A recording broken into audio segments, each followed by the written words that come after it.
I feel like no matter what way I go with this review, whether this be a positive review or a negative review, I feel like I'm not conveying my honest opinions and thoughts correctly.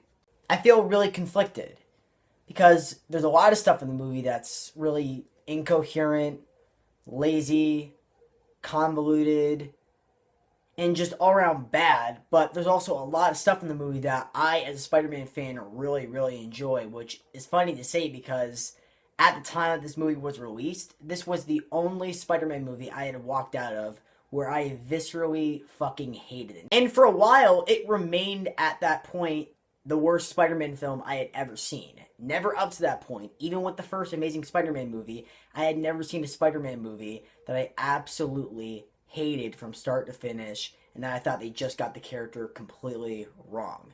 But I don't know, something about this movie would always call me back, and after repeat watchings and repeat viewings of this movie, I would pick up on something and always find something that I really liked about the movie and that actually kind of made it redeeming in that sense. I feel like underneath all the really convoluted, really bad shit in this movie, there's a really solid Spider-Man movie trying to break out. I'm just conflicted. I really don't know what to say about this movie, but I guess the best I can give you guys is just an honest review and a fair enough review of this movie. I'll tell you guys the stuff that I really liked about the movie, and I'll just tell you guys some of the bad stuff I didn't like about the movie. I know a lot of people don't like this movie. Trust me, I get it. There's a lot of stuff in this movie I don't like either, and like I said, I hate this movie at first viewing, so I get why people do not like this movie, but I can also understand why people really do like this movie, so I guess you could just say I'm just in between about the whole thing. For one, this is the first Spider-Man movie that actually takes to heart what I've been saying about Spider-Man villains, that they suck, they're really uninteresting, they don't really have great backstories, and it doesn't take them the center stage. They're in the background, and really, they're just kind of there just to get the ball rolling, and the whole story and the whole movie is centered around Peter Parker, his relationship with Gwen, and many other characters. And that's not just an excuse for bad writing, because I will admit the villains in this movie, every single last one, yes, all three of them, really all two of them, suck. Especially Jamie Foxx's Electro, which isn't any dud to Jamie Foxx. I'm not trying to knock him off or anything. It's just that why would you get one of the coolest motherfuckers in all of Hollywood, just one of the coolest motherfuckers in the world, period, to play a really socially inept, introverted, nerdy character? They don't decide to give him any depth or any actual character. He's just a nerdy, fumbling weirdo, like right out of a cartoon. The Electro, he's a big bad villain with a big bad villain voice and a big bad villain plot to take all the electricity out of New York or some shit like that. And even the way that how he becomes the hate Spider-Man makes absolutely little to no sense. He's in the middle of Times Square and Spider-Man is trying to talk to him and trying to, let him calm down after turning into this giant electric monster. And some cop shoots at Electro, and then he thinks that Spider-Man set him up, or something like that. Yeah, it makes no fucking sense. But here's the thing. Yes, this is a bad point in the movie, but they don't decide to harp on them, and they don't decide to make them the centerpiece of the movie. Honestly, like a lot of the other Spider-Man movies, they take him out of the movie. They put him in prison for a large portion of the movie, and you really don't see him do any damage or do really anything important until the very end. This feels like to me the first Spider-Man movie that just centrally focuses on Peter and Gwen's relationship, centrally from start to finish, instead of just focusing on the big bad new villain of the week. Yeah, there are new villains, but that's not the main focus. Even when I said in the Amazing Spider-Man review, they set up Peter and Gwen's relationship perfectly well in that movie, and they paid off greatly in this movie, especially with the death of Gwen Stacy. For me, though, the central villain, or the main villain at least, should not have been Electro. It should have been Harry Osborn. It should have been the Green Goblin, because this is the one villain out of the three that are in this movie who actually has depth, who actually has a character, and actually has clear motives that you can fucking understand. He's not some mustache-twirling villain who wants to take Spider-Man out of the equation to wreak havoc in New York, or take over all the crime and all the gangs in New York or whatever. He's just this dying kid who wants to find a fucking cure. He's just this kid who wants to live. That's his motive. That's his purpose throughout the whole movie. And when Spider-Man refuses to give him his radioactive blood to help find a cure for his disease, which why he refused in the first place doesn't make any sense. I mean, he even said it's not gonna kill me anytime sooner or I'm already dead, so it doesn't do anything. It's no harm, no done. They say this in the movie, but they never back it up with a reason. But when he refuses to give him the blood, you genuinely feel for him. He's like I said, he's just desperate at this point. He just wants to fucking live. And although his father lived with the disease for like 60 plus years, why he's in such desperate need now is beyond me. I mean, his dad was like, what, 40 or 50 when the goblin disease actually took its course and actually killed him. This kid's like, what, 18, 20 years old? Like, you have like a good, couple years. Like, take your time. It's no need to like get the fucking cure now. Harry is great. His motives make sense, and I get why he does not like Spider-Man. It's fine. That part of the movie I like. It's the shit with the Green Goblin I have no fucking tolerance for. I mean, for one, the design of the character itself is just... He doesn't even look like a goblin, or Green for that matter. He just looked like Herpes the Man. I feel like they just threw him in at the end of the movie because, hey, he's Spider-Man's most popular villain. Fans will get a kick out of him being in the movie. And also so that they could do the death of Gwen Stacy justice because, hey, the Green Goblin's the one that killed Gwen Stacy in the comics. To me, it really doesn't matter what way Gwen Stacy dies, so long as she dies and it impacts Peter the way it does. So really, the Green Goblin could kill her, Carnage could kill her, it really doesn't matter to me. So the death of Gwen Stacy stuff in this movie is a prime example of stuff that people either love about this movie or people really hate about this movie. The death of Gwen Stacy story arc in the comics is my favorite Spider-Man storyline of all time. Whether it be in the comics, in the movies, in the cartoons, in the video games, whatever, is the most pivotal moment in Spider-Man history. So this movie has a lot riding on it in terms of that section of the movie and in terms of that story. But even I'll admit, it's really cool seeing this scene and seeing this really pivotal moment come to the big screen. Yes, I know it may not be perfect. For one, they changed the setting. It's not on the bridge. It says in the clock tower. Stuff like that's superfluous. I don't really care. It's a really well done scene. It really hits you. It really feels heavy and emotional. I mean, like I said, these are two characters that really liked each other and you really believe they liked each other and you really like the relationship. So seeing her go and seeing her die, it's really heart-wrenching. In terms of how emotionally attached you were to the Gwen Stacy character, I thought this really got it right. I believe that it makes you care about Gwen Stacy. And when they inevitably kill her off and you give a shit, I thought they did that right. I felt the same way when I read the comic books. I gave a shit about Gwen Stacy. I really cared about her and Peter's relationship. So seeing her get killed off in the comics, it was really sad. It was a really genuinely shocking moment because stuff like that does not happen in comic books. And stuff like that does not happen in a lot of superhero movies. The only time I can think that they killed off the love interest of the superhero character was maybe in The Dark Knight. And I am aware that the movie was an Amazing Spider-Man 3. They did have like sorta-ish plans to bring her back to life through, I think, the symbiote or something like that. I really have no idea. The details are kind of blurry at this point. But you guys have to realize, we're not getting a sequel to The Amazing Spider-Man. So this is set in stone. The events of this movie are finalized. She is dead. She is staying dead. Some people argue that, oh, well, it comes out of left field and it just comes out of nowhere.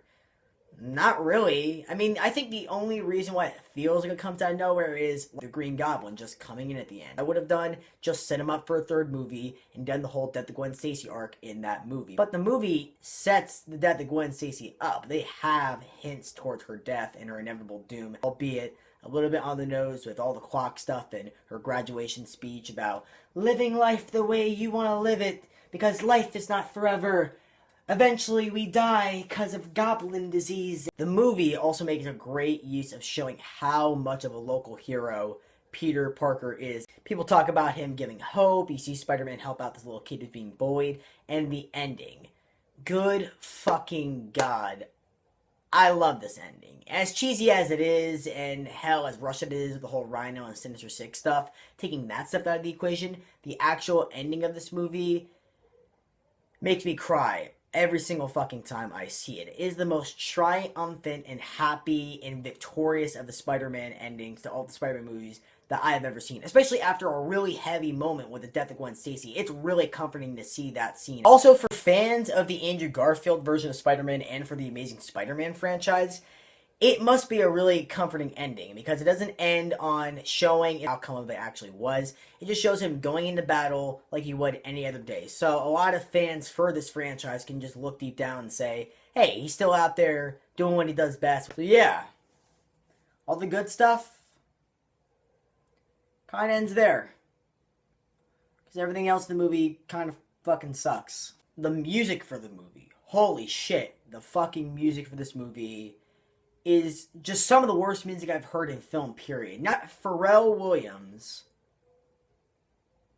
I'm not kidding. Pharrell Williams to do the music for this movie. He's not a film composer, though. He does music for the fucking radio. He should not be doing music for big summer temple movies like The Amazing Spider-Man 2. And it would have been fine if they just got Pharrell Williams. It would have been fucking odd as hell.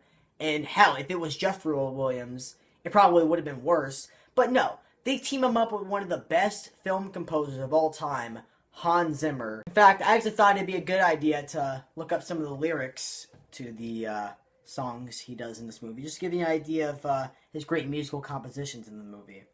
Let's read a little excerpt right here. He lied to me. He shot at me. He hates on me. He's using me. Fragility. Electricity. Oh, because his name is Electro. That makes sense. Okay. Afraid of me. He's dead to me.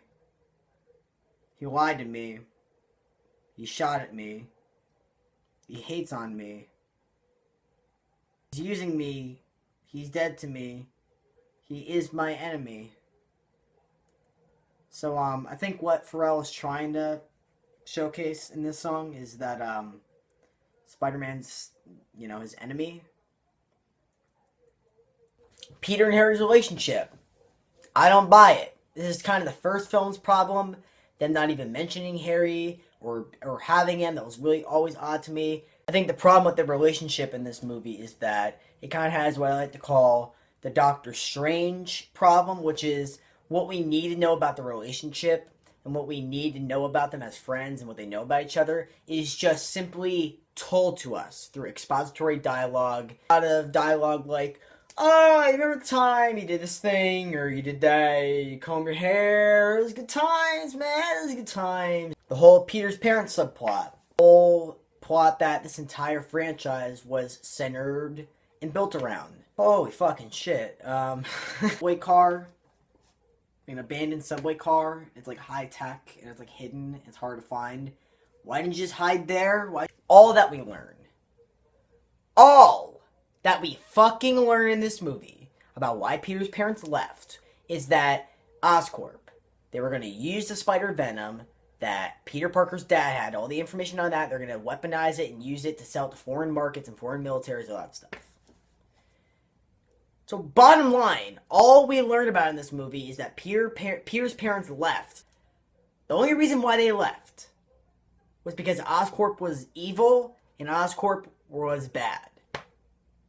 We know this. We know this. This is nothing new from what you've seen in these two movies, from what you've seen from the Sam Raimi movies. If you read the comic books, fuck it. Put two and two together. Have some common fucking sense. His main villain owns Oscorp. No shit they're gonna be evil, guys. This whole franchise, these whole two movies were built around what? The untold story. That whole bullshit. What happened to Peter's parents? They just left because Oscorp was being fucking dicks. We know this shit already. They chose not to surprise us, not to give us something unexpected, not to give us something different. Just shit that was right there in fucking front of us the whole goddamn time. Oh, and it gets better. It gets so much fucking better. There is a deleted scene of this movie. And it's an easily accessible deleted scene. You can find this anywhere. You can go on YouTube and find it in film quality, HD. Alright, you can find this. You can get it on the DVD. You can get it just about anywhere. A lot of people have seen this deleted scene. But this is a deleted scene. And it's at the end of the movie. Peter Parker is standing over Gwen's grave, mourning her death. The camera turns, and there's someone standing right behind him. And who is it? It is Peter Parker's fucking dad, alive and well. Everything that we need to know about why they left and why they had to leave and everything that happened with Oscorp is told to us right fucking there in an interesting format that we have not fucking seen before. And you know what? It's a fucking great scene. It's emotional, it's well written, and my fucking god, it is well acted. This is the best that I've seen from Andrew Garfield in this entire Amazing Spider-Man franchise. In all two of these movies, this deleted scene has his best fucking performance. He even utters to Peter the line, "With great power comes a great responsibility." Yeah, I swear to God, it wasn't Uncle Ben that got the chance to say it in these movies. They did something different. They decided to have Peter's dad tell him that back from the fucking grave. Guys, this is it. This is all I was asking for. Everything that I complained about in The Amazing Spider-Man, they fixed it here. They did something outside of what was done in the original movies. They did something that was outside of what was done in the comic books. I've never seen such a great decision that Peter's dad should be there for him when he's Spider-Man. I've never seen that choice ever be made in any Spider-Man format or medium, ever. Holy shit! You're doing what a movie should do! You're doing what a comic movie should be doing! You're adapting! You're changing shit for your movie, for your version! Holy shit! You can actually call yourself a film! But guys, guess what? It's just a deleted scene. It's not in the movie. They never even considered to put it in the movie or re-edit it or do anything else with it. They just decided to put it on the goddamn bonus features.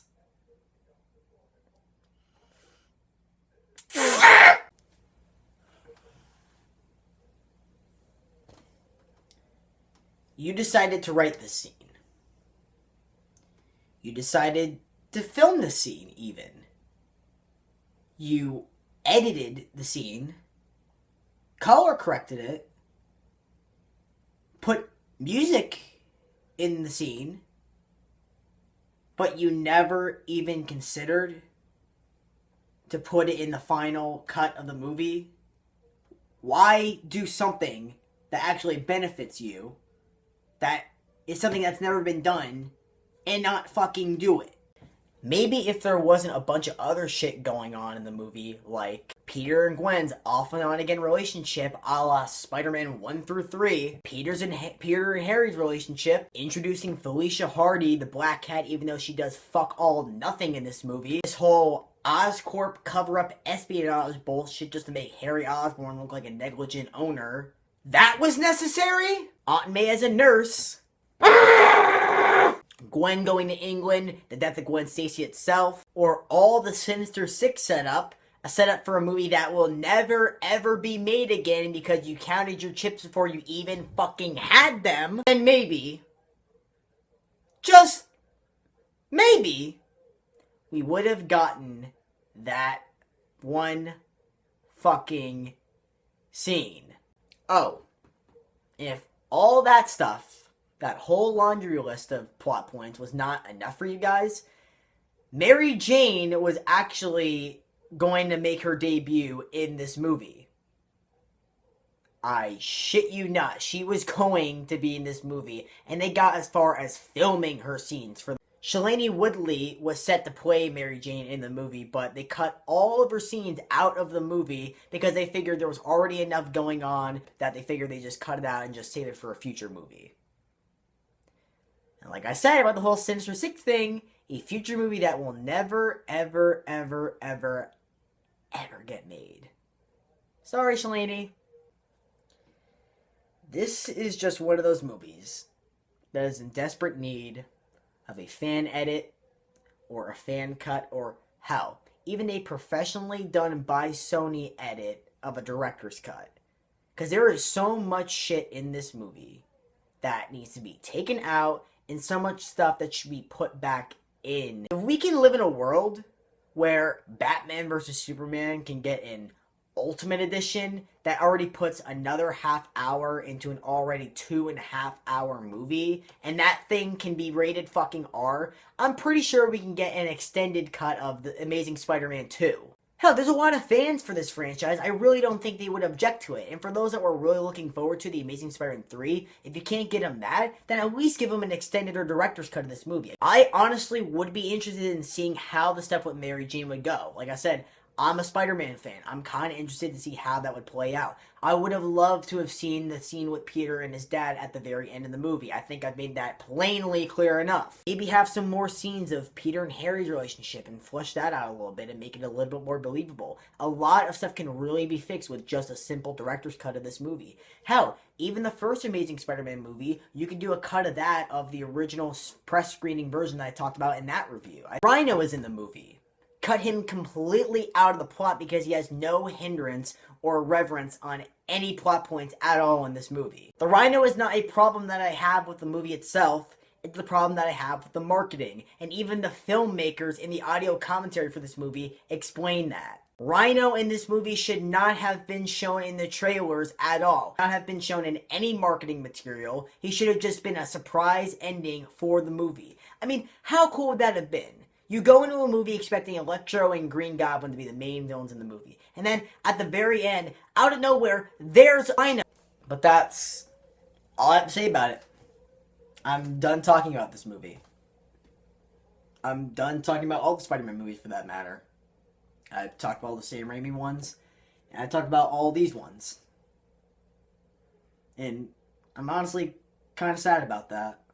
Like, it's really crazy to think that in a day, at the time I'm doing this review, we'll be getting a brand new Spider-Man movie. And it's not just a sequel, but it's a whole new iteration, it's a whole new interpretation, and it's a whole new Spider-Man for a new generation. I haven't been this excited about a Spider-Man film since Spider-Man 3, which, just to give you guys an idea, was 10 years ago. I remember sitting in the theater back when I was watching Spider-Man 3 thinking to myself, holy shit, wow, I'm about to watch the newest installment in the Spider-Man franchise. And for the first time in 10 years, I honestly have that feeling now all over again with Spider-Man Homecoming. I'm going to be seeing a new Spider-Man movie on the big screen come Friday. As a kid and watching the Spider-Man movies, they really inspired me to want to tell stories of my own. Some of the first films that I made were just me playing with my Spider-Man action figures, doing little stop-motion snippets and all that stuff of what I would see in the movies, the cartoons, or even in a couple panels in the comic books. I guess what I'm trying to say is the character of Spider-Man has inspired me to want to do better with my life. Has inspired me to want to tell stories of my own, either through film or some other format. And I say that if Spider-Man Homecoming does that with some other kid or a group of many other kids, where it inspires them and it makes them want to tell stories of their own. If there's some kid who is eagerly awaiting Spider-Man Homecoming, sees it, and then eagerly awaits wanting to see the sequel, the same as I did back when I saw Spider-Man 2, awaiting Spider-Man 3, then I think the movie has done its job gracefully. And I'd say bring them on, because I'm a Spider-Man fan and I can't wait to see this stuff. Just as long as you're not Mark Webb or, like Brett Ratner.